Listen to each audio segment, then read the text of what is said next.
Exploring Moral Problems, an Introductory Anthology. Abortion, A Defense of Abortion by Judith Jarvis Thompson. This reading is for Philosophy 101 at Sac State. Tonight we will be reading Thompson's A Defense of Abortion, pages 567 through 583. Consider the argument that because a fetus is an innocent human being, and killing an innocent human being is always wrong, abortion is always wrong. Some would respond by denying that the earliest embryo is a human person, but putting aside that issue, is killing an innocent human being always wrong? Judith Jarvis Thompson, professor emerita at the Massachusetts Institute of Technology, argues that while people have the right not to be killed unjustly, they do not have an unqualified right to life. Hence, even if the human fetus is a person, abortion may be morally permissible. Most opposition to abortion relies on the premise that the fetus is a human being, a person from the moment of conception. The premise is argued for, but, as I think, not well. Take, for example, the most common argument. We are asked to notice that the development of a human being from conception through birth into childhood is continuous. Then it is said that to draw a line, to choose a point in this development and say, before this point, the thing is not a person. After this point, it is a person, is to make an arbitrary choice, a choice for which in the nature of good things no good reason can be given. It is concluded that the fetus is, or anyway, that we had better say it is, a person from the moment of conception. But this conclusion does not follow. Similar things might be said about the development of an acorn into an oak tree, and it does not follow that acorns are oak trees, or that we had better say they are. Arguments of this form are sometimes called slippery slope arguments. The phrase is perhaps self-explanatory, and it is dismaying that opponents of abortion rely on them so heavily and uncritically. I'm inclined to agree, however, that the prospects for drawing a line in the development of a fetus look dim. I am inclined to think also that we shall probably have to agree that a fetus has already become a human person well before birth. Indeed, it comes as a surprise when one first learns how early in its life it begins to acquire human characteristics. By the 10th week, for example, it already has a face and arms and legs, fingers and toes, has internal organs, and brain activity is detectable. On the other hand, I think that the premise is false, that the fetus is not a person from the moment of conception. A newly fertilized ovum, a newly implanted clump of cells, is no more a person than an acorn is an oak tree. But I shall not discuss any of this, for it seems to me that the great interest to ask what happens if, for the sake of argument, we allow the premise. How precisely are we supposed to get from there to the conclusion that abortion is morally impermissible? Opponents of abortion commonly spend most of their time establishing that the fetus is a person, and hardly any time explaining the step from there to the impermissibly of abortion. Perhaps they think the step is too simple and obvious to require much comment. Or perhaps instead they are simply being economical in the argument. Many of those who defend abortion rely on the premise that the fetus is not a person, but only a bit of tissue that will become a person at birth. And why pay out more arguments than you have to? Whatever the explanation, I suggest that the step they take is neither easy nor obvious, that it calls for closer examination than it is commonly given, and that when we do give it this closer examination, we shall feel inclined to reject it. I propose, then, that we grant the fetus is a person from the moment of conception. How does the argument go from there? Or how does the argument go from there? Something like this, I take it. Every person has a right to life, so the fetus has a right to life. No doubt the mother has a right to decide what shall happen in and to her body. Everyone would grant that, but surely a person's right to life is stronger and more stringent than the mother's right to decide what happens in and to her body, and so outweighs it. So the fetus may not be killed, and abortion may not be performed. It sounds plausible. But now let me ask you to imagine this. You wake up in the morning and you find yourself back in bed with an unconscious violinist, a famous unconscious violinist. He's been found to have fatal kidney ailment, and the Society of Music Lovers has canvassed all the available medical records and found that you alone have the right blood type to help. They have therefore kidnapped you, and last night the violinist's circulatory system was plugged into yours so that your kidneys can be used to extract poisons from his blood as well as your own. The director of the hospital now tells you, look, we are sorry the Society of Music Lovers did this to you. We would never have permitted it if we had known, but still they did it. And the violinist now is plugged into you. To unplug you would be to kill him, but never mind. It is only for 9 months. By then, he will have recovered from his ailment and can safely be unplugged for you. Is it morally incumbent on you to accede this situation? No doubt it would be very nice of you if you did, a great kindness, but do you have to accede it? What if it were not 9 months, but 9 years, or longer still? What if the director of the hospital says, tough luck, I agree, but you've got to stay in bed with the violinist plugged into you for the rest of your life? Because remember this, all persons have the right to life, and the violinists are persons. Granted, you have a right to decide what happens in your body, what happens in and to your body, but a person's right to life outweighs your right to decide what happens to you, in and to your body. So you cannot ever be unplugged from him. I imagine you would regard this as outrageous, would suggest something that really is wrong. The plausible sounding argument I mentioned a moment ago. In this case, of course, you were kidnapped. You didn't volunteer for the operation that plugged the violinist into your kidneys. Can those who oppose abortion on the ground I mentioned make an exception for pregnancy due to rape? Certainly. They can say that persons have a right to life only if they didn't come into existence because of rape, or they can say that all persons have the right to life, but that some have less of a right to life than others. In particular, that those who came into existence because of rape have less. But these statements have a rather unpleasant sound. Surely the question of whether you have a right to life at all, or how much of it you have, shouldn't turn on the question of whether or not you are the product of rape. In fact, people who oppose abortion on the ground I mentioned do not make this distinction, and hence do not make the exception in the case of rape. Nor do they make an exception for the case in which the mother has to spend the 9 months of her pregnancy in bed.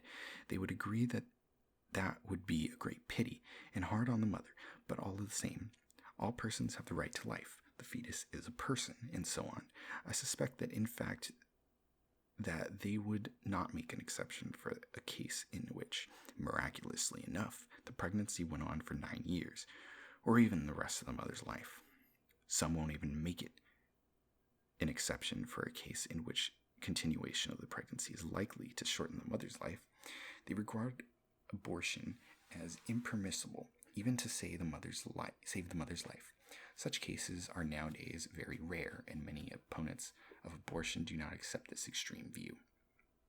All the same, it is a good place to begin. A number of points of interest come out in respect to it. 1.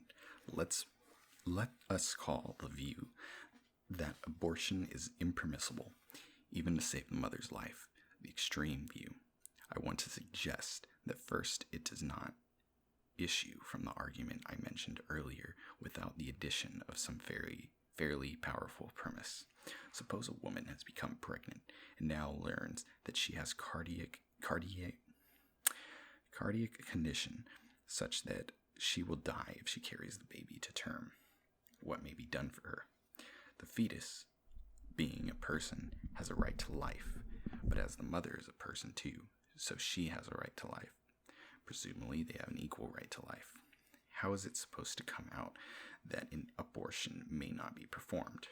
If a mother and child have an equal right to life, shouldn't we perhaps flip a coin? Or should we add to the mother's right to life her right to decide what happens in and to her body, which everyone seems to be ready to grant, the sum of her rights now outweighing the fetus's right to life? The most familiar argument here is the following. We are told that performing the abortion would be directly killing the child, whereas doing nothing would not be killing the mother, but only letting her die. Moreover, in killing the child, one would be killing an innocent person, for the child has committed no crime and is not aiming at his mother's death. And then there are a variety of ways in which this might be continued. 1. But as directly killing an innocent person is always and absolutely impermissible, an abortion may not be performed. Or 2. As directly killing an innocent person is murder, and the murder is always and absolutely impermissible, an abortion may not be performed. Or 3. As one's duty to refrain from directly killing an innocent person is more stringent than one's duty to keep a person from dying, an abortion may not be performed. Or 4. If one's only options are directly killing an innocent person or letting a person die, one must prefer letting the person die, and thus an abortion may not be performed. Some people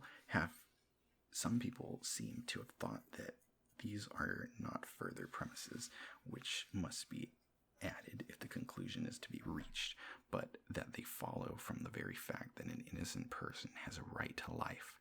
But this seems to me to be a mistake, and perhaps the simplest way to show this is to bring out that while we must certainly grant that innocent persons have a right to life, the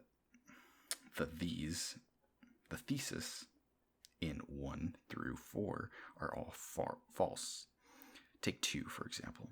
If directly killing an innocent person is murder and thus impermissible, then the mother's directly killing the innocent person inside her is murder and thus impermissible. But it cannot seriously be thought to be murder if the mother performs an abortion on herself to save a life. It cannot seriously be said that she must refrain, that she must sit passively by and wait for her death. Let us look again at the case of you and the violinist.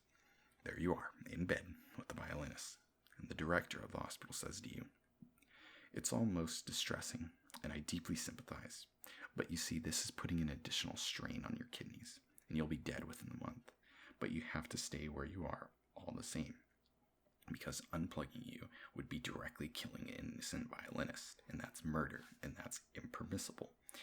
If anything in the world is true, it is that you do not commit murder.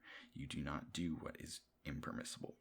If you reach around your back and unplug yourself from the violinist to save your life." The main focus of attention in the writings of abortion have been on what a third party may or may not do in answer to request from a woman for abortion. This is, in a way, understandable. Things being as they are, there isn't much a woman can safely do to abort herself. So the question asked is what a third party may do and what the mother may do. If it is mentioned at all, is deduced almost as an afterthought from what it is concluded that the third parties may do. But it seems to me that to treat the matter in this way is to refuse to grant the mother that very status of a person which is so firmly insisted on for the fetus. For we cannot simply read off what a person may do from what a third party may do. Suppose you find yourself trapped in a tiny house with a growing child. I mean a very tiny house, a rapidly growing child. You are already against the wall of the house, and in a few minutes you'll be crushed to death. The child, on the other hand, won't be crushed to death. If nothing is done to stop him from growing, he'll be hurt, but in the end, he'll simply burst open the house and walk out as a free man. Now, I could well understand if a bystander were to say, there's nothing we can do for you. We cannot choose between your life and his. We cannot be the ones to decide who is to live. We cannot intervene. But it cannot be concluded that you two can do nothing, that you cannot attack it and save your life. However innocent the child may be, you do not have to wait passively while it crushes you to death. Perhaps a pregnant woman is vaguely felt to have the status of house to which we don't allow the right of self-defense. But if the woman houses the child, it should be remembered that she is the person who houses it. I should perhaps stop to say explicitly that I am not claiming that people have the right to do anything, to do whatever to save their lives. I think rather that there are drastic limits to the right of self-defense. If someone threatens you with death unless you torture someone else to death, I think you have not the right, even to save your life, to do so. But the case of murder under consideration here is very different. In our case, there are only two people involved, one whose life is threatened and one whose life threatens it. Both are innocent. The one who is threatened is not threatened because of any fault. The one who threatens does not threaten because of any fault. For this reason, we may feel that we bystanders cannot intervene, but the person threatened can. In sum, a woman surely can defend her life against the threat to it posed by the unborn child, even if doing so involves its death. And this shows not merely that the theses in 1 through 4 are false. It shows that also the extreme view of abortion is false, and so we need not canvass any other possible ways of arriving at it from the argument I mentioned at the outset. 2. The extreme view could, of course, be weakened to say that while abortion is permissible to save the mother's life, it may not be performed by a third party, but only by the mother herself.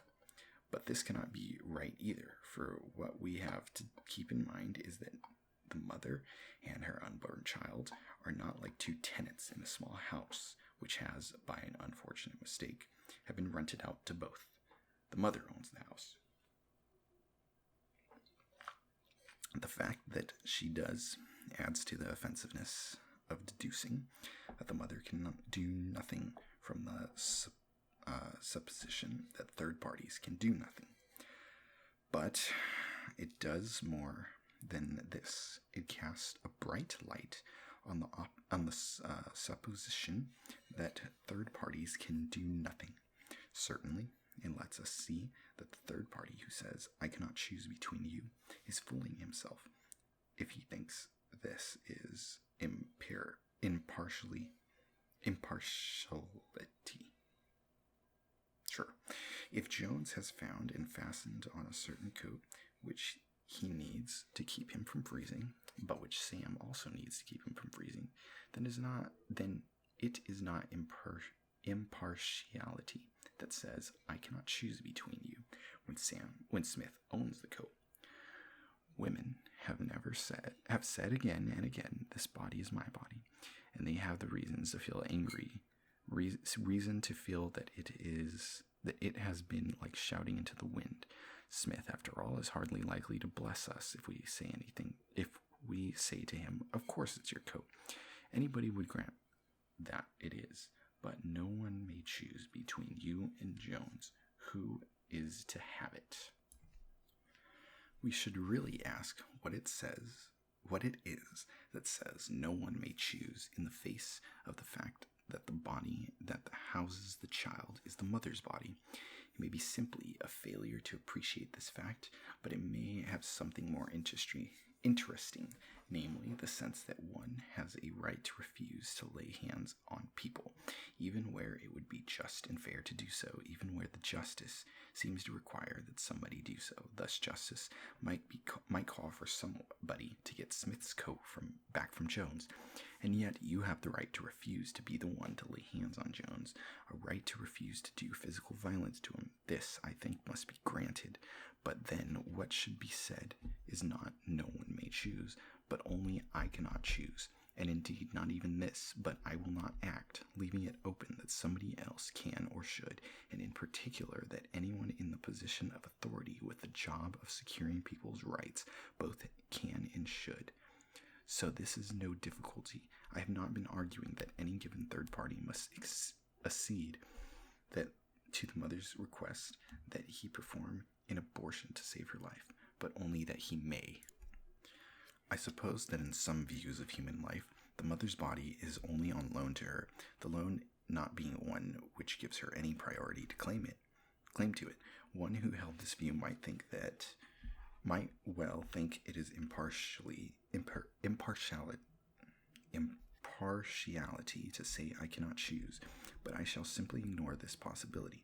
My own view is that if the human being has any just prior claim to anything at all, he has a just prior claim to his own body, and perhaps this needn't be argued for here anyway, since, as I mentioned, the arguments against abortion we are looking at do grant that the woman has a right to decide what happens in and to her body.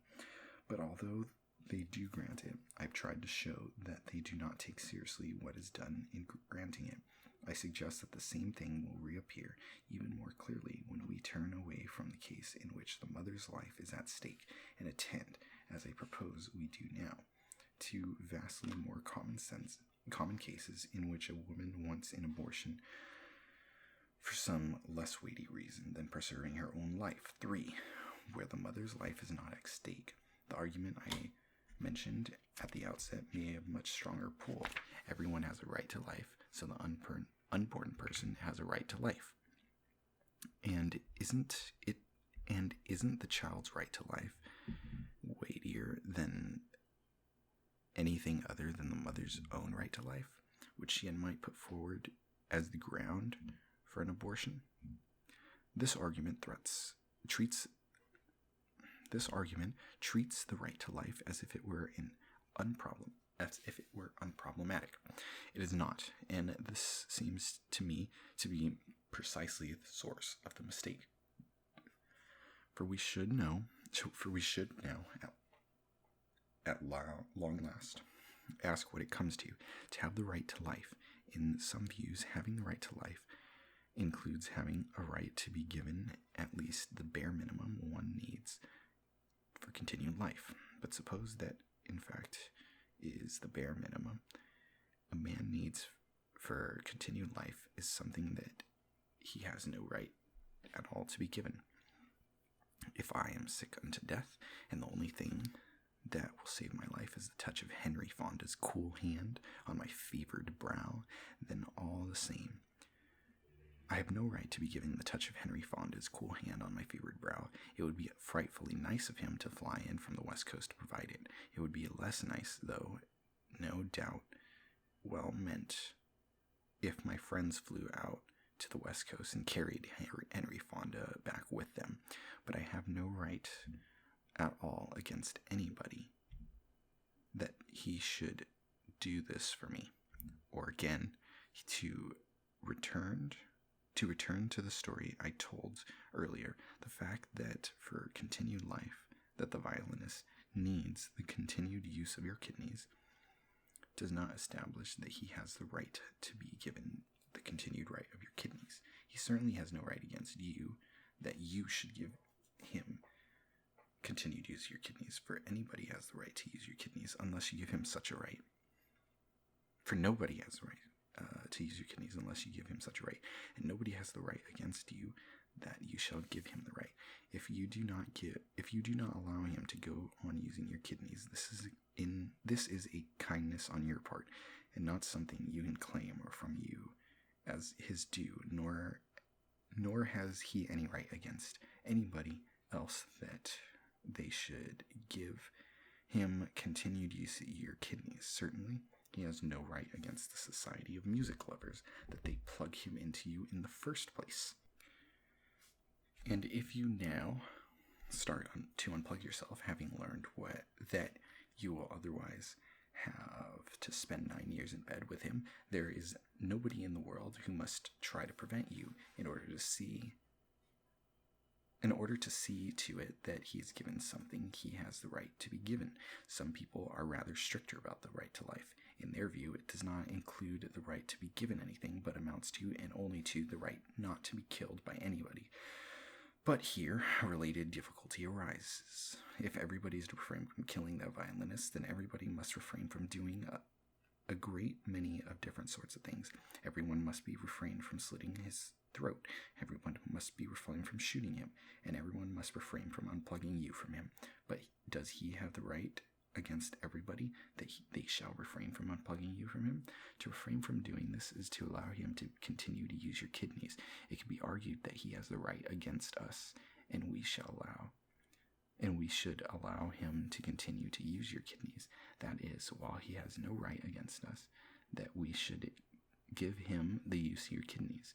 It might be argued that he anyway has the right against us, and that we shall not now intervene and deprive him for the use of your kidneys. I shall come back to third-party interventions later, but certainly the violinist has no right against you that you shall allow him to continue to use your kidneys. As I said, if you do allow him to continue to use them, it is in your kindness on your part and not something you owe him. The difficulty I point to here is not peculiar to the right of life. It reappears in connection with all the other natural rights, and it is something which inadequate account of rights must deal with. For present purposes, it is enough to draw attention to it, but I would stress that I am not arguing that people do not have the right to life. Quite to the contrary.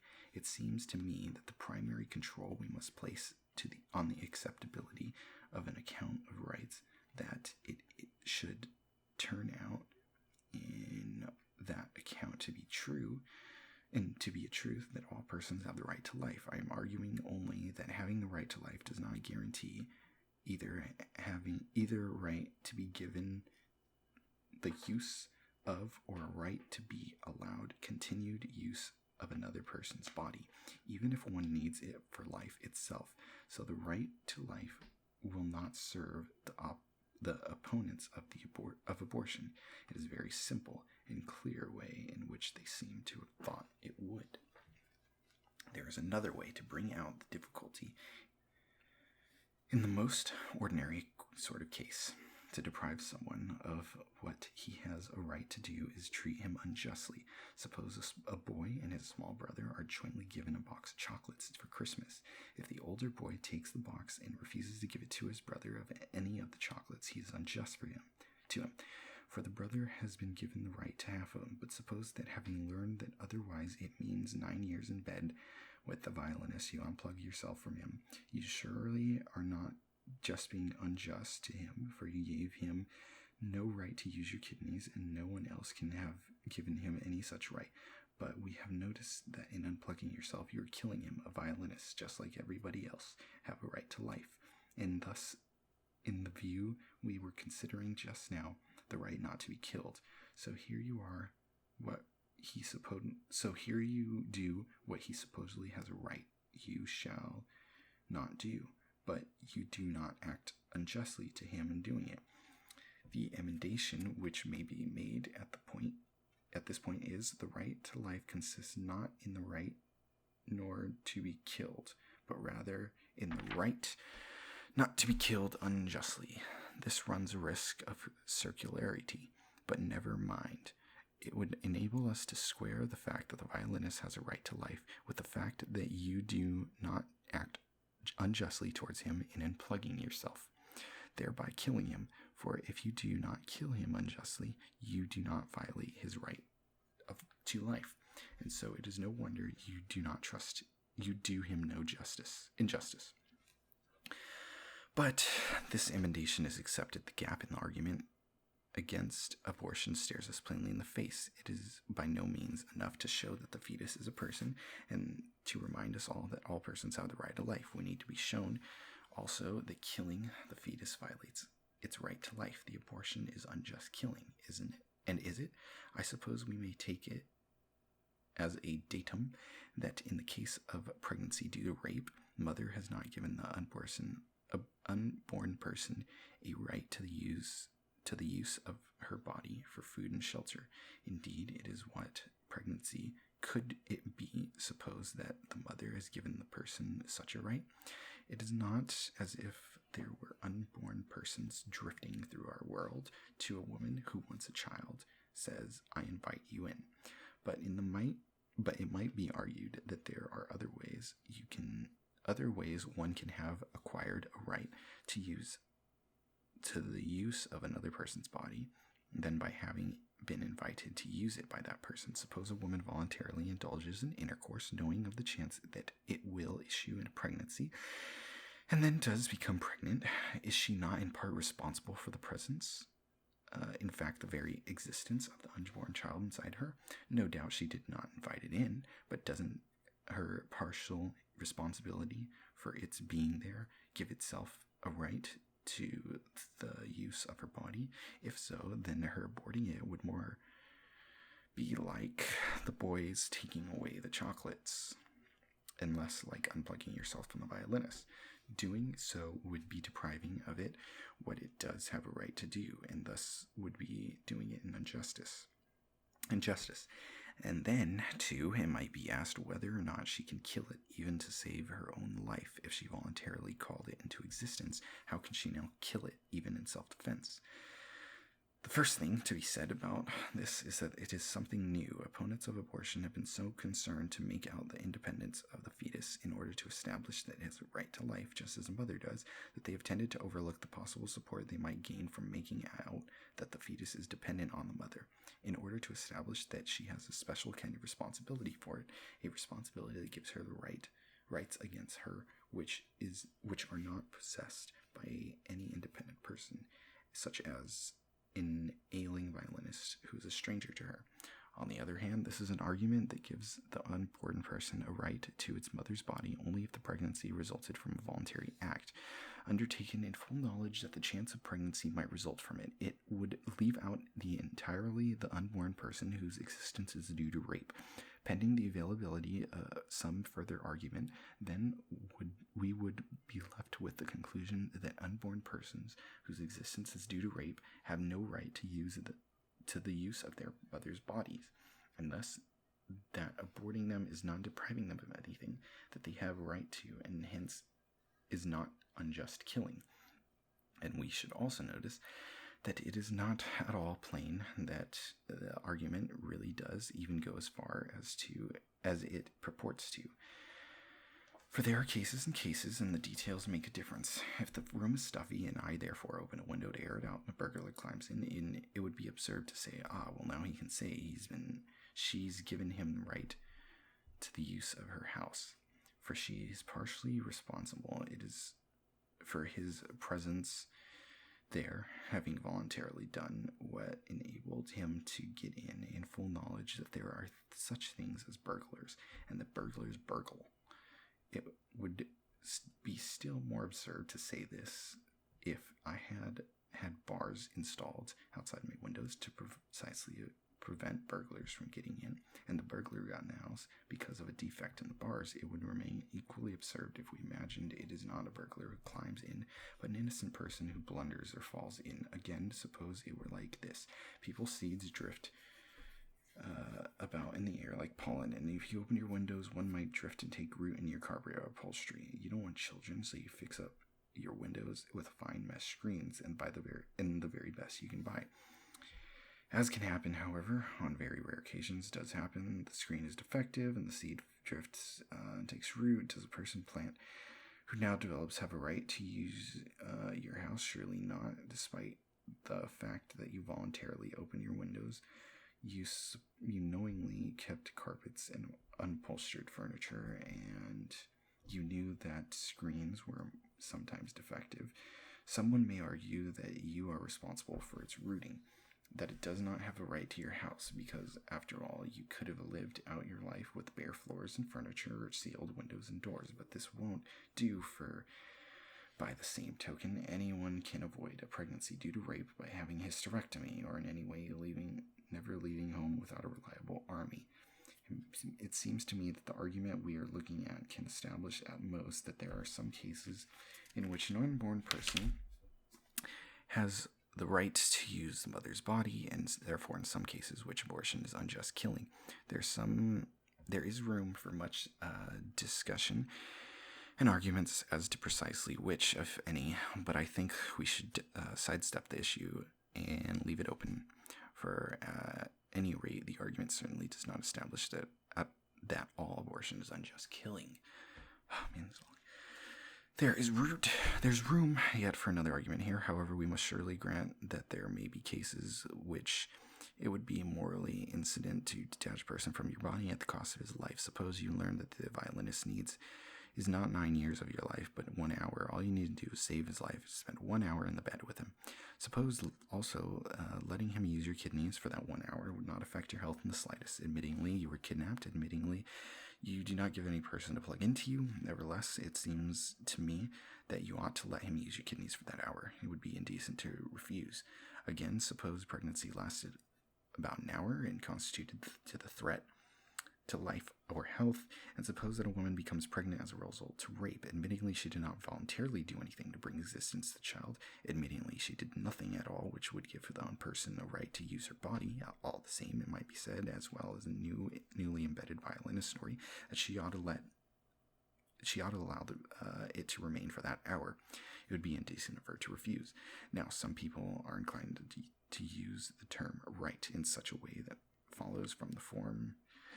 The fact that you ought to allow a person to use your body for the hour he needs, that he has a right to use your body for an hour he needs, even though he may not be given that right from the person or act. They may say that it follows also that if you refuse, you act unjustly toward him. This use of the term perhaps is so common that it cannot be called wrong. Nevertheless, it seems to me to be an unfortunate loosening of what we would do better to keep a tight rein on. Suppose that a box of chocolates I mentioned earlier had not been given to both boys jointly, but was given only to the older boy. There he sits, stoutly eating his way through the box, his small brother watching enviously. Here we are likely to say, you not to be so mean. You ought to give your brother some of that chocolate. My own views is that it does not just follow from the truth. It does not follow from the truth of this that the brother has any right to any of the chocolates. If the boy refuses to give his brother any, he is greedy, stingy, callous, but not unjust. I suppose that the people I have in mind will say that it does follow that the brother has a right to some of the chocolates, and that the boy does act unjustly if he refuses to give his brother any. But the effect of saying this is to obscure that we should keep distinct, namely the difference between the boy's refusal in this case and the boy's refusal in the earlier case, in which the box was given to both boys jointly, and in which the small brother thus had what was from any point of view clear title to. A further objection to using the term right, that from the fact that A ought to do the right thing for B, it follows that B also has a right against A to do it for him. It is that it is going to make the question of whether or not a man has a right to a thing turn on how easy it is to provide him with it. And this seems not merely unfortunate, but morally unacceptable. Take the case of Harry Fonda again. I said earlier that I had no right to touch the cool hand of his forehead to my fevered brow. Even though I needed it to save my life, I said it would be frightfully nice of him to fly from the West Coast to provide me with that, but I have no right against him that he should do so. But suppose he isn't on the West Coast. Suppose maybe he has to walk across the room, place a hand briefly on my brow, and lo, my life is saved. Then surely he ought to do it, and it'd be indecent to refuse. It is to be said, well, it follows that in this case it has a right to touch the hand on her brow.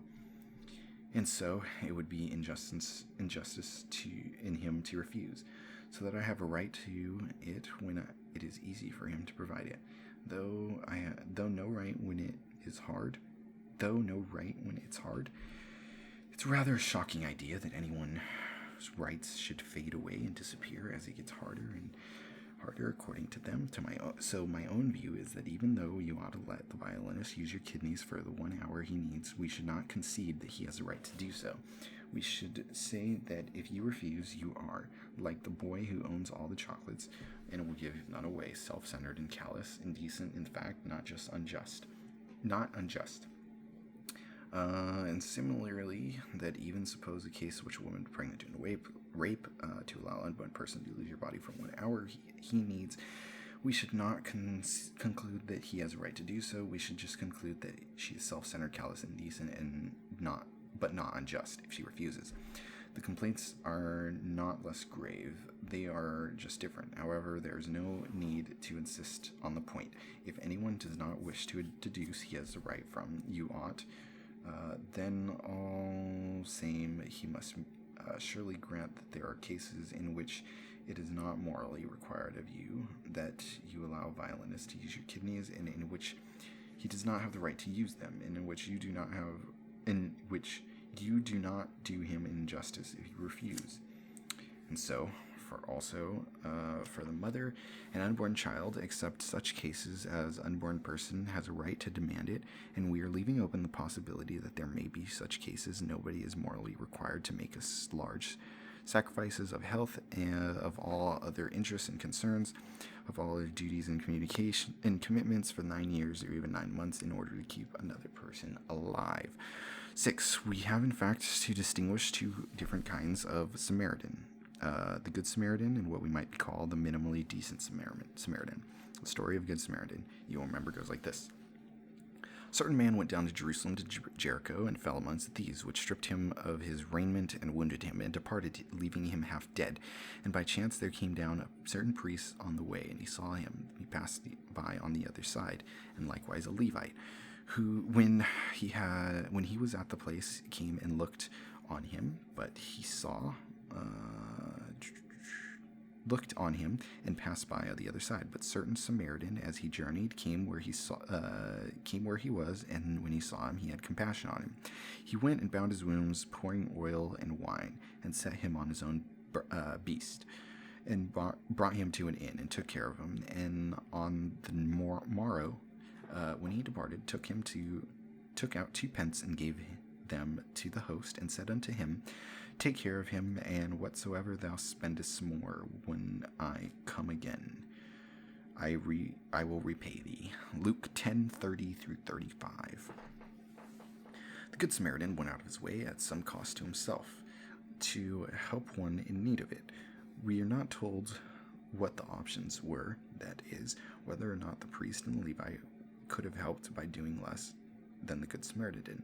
But assuming they could have, then the fact that they did nothing at all shows that they were not even minimally decent Samaritans, nor because they were not Samaritans, but because they were not minimally decent.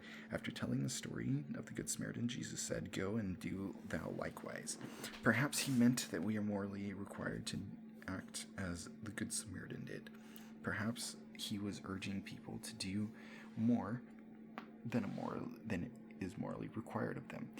At all events, it seems plain that it is not morally required of anyone that he give long stretches of his life, 9 years, 9 months, to sustaining the life of a person who has no special right. We are leaving open the possibility of this to demand it. We have to look now at third-party interventions. I have been arguing that no person is morally required to make large sacrifices to sustain the life of another who has no right to demand them, and this is even where the sacrifice do not include life itself. We are not morally required to be Good Samaritans, or anyway, very good Samaritans, to one another.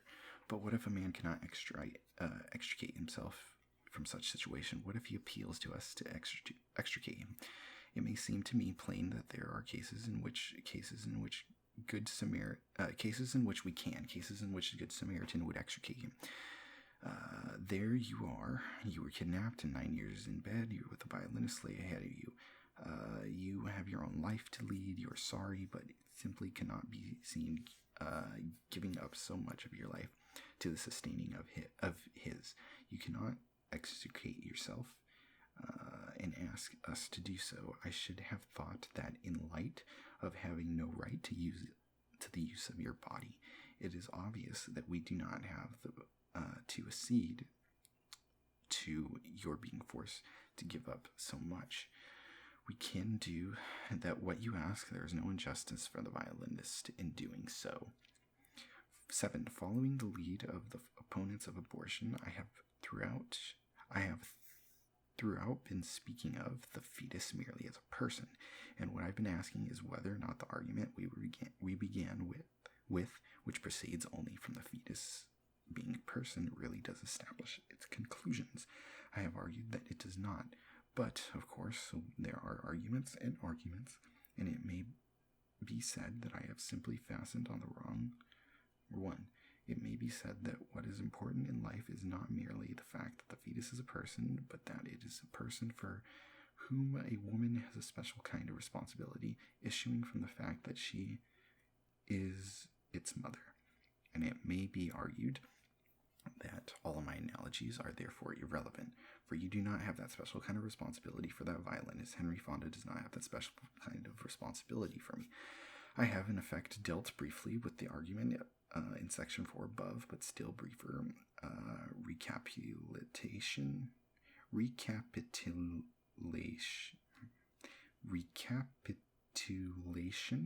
now may be in order. Surely we do not have such special responsibility for a person unless we assumed it explicitly or implicitly. If a set of parents do not try to prevent pregnancy, do not obtain abortion, and then at the time of birth the child do not put it up for adoption, but rather take it home with them, then they have assumed responsibility for it. They have been given its rights, and they cannot now withdraw support from it at the cost of its life, because they now find it difficult to go on providing for it.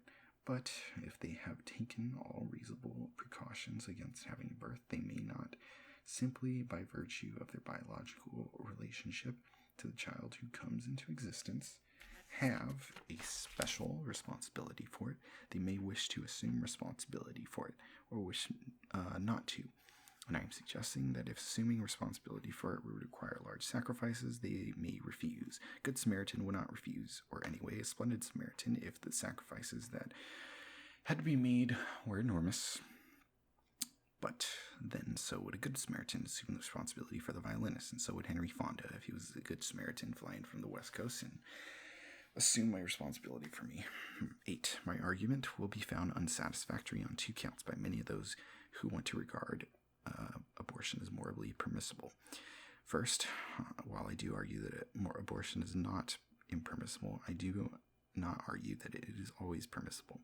There may well be in cases in which carrying a child to the term requires only minimally decent Samaritanism of the mother, and the standard must not fall below. I am inclined to think it is a merit of my account precisely that it does not give a general yes or no. It allows for and supports our senses that, for example, a sick and desperately frightened 14-year-old schoolgirl pregnant due to rape may of course choose abortion, and that any law which rules out this is an insane law, and it allows for the support of our sense in other cases resort to an abortion is even positively indecent. It would be indecent in the woman to request an abortion, and indecent in the doctor to perform it. If she is in her 7th month and wants the abortion just to avoid the nuisance of postponing a trip aboard,